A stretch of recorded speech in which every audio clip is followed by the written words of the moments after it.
If you're starting out as a real estate agent, you can choose between the secondary market into rental or sub-sales. Now, if you're looking into doing rental, you can look at the owner's market or the tenant's market.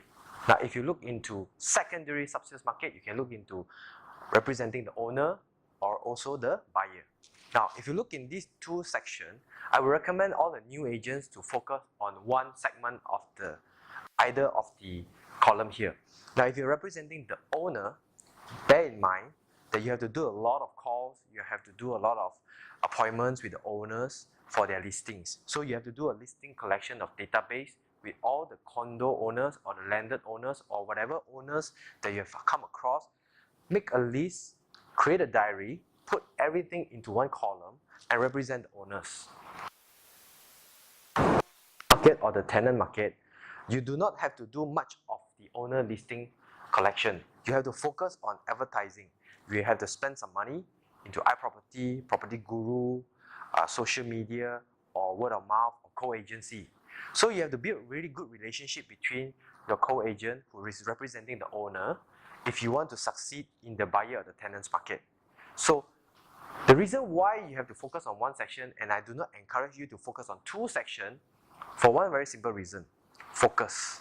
If you want to come into this industry looking that you can do both and manage both, yes, you can, but you will not go fast and you will not go far because you are doing two things at one time. Now, if you are doing on the listing collection, make sure that you have a complete database, complete list that you have that you can share with your co-agent who is representing the buyer or the tenant's market. Now, how do you go about the sharing? You have to go on a 50-50 percentage basis. So 50% will come to you for doing all the hard work representing the owner by calling, for listing, and the collection of the database. Now, for the buyer's market or the tenant's market, you will also get another 50%. It depends. If you are doing rental market, 1 month's collection will split into two. So 5,000 will be 2,005, 2,005. Agency A and Agency B. So depending on which direction you are heading or which column you are representing, right? If you are doing the sub-sale market, if the commission is 3%, 1.5 will go to the agent who represent the owner.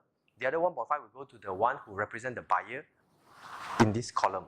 So you can actually manage one column at one time. Please don't do both.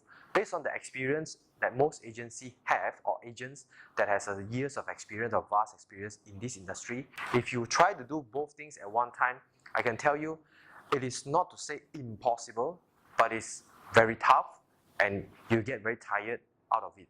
So do focus on either of the column.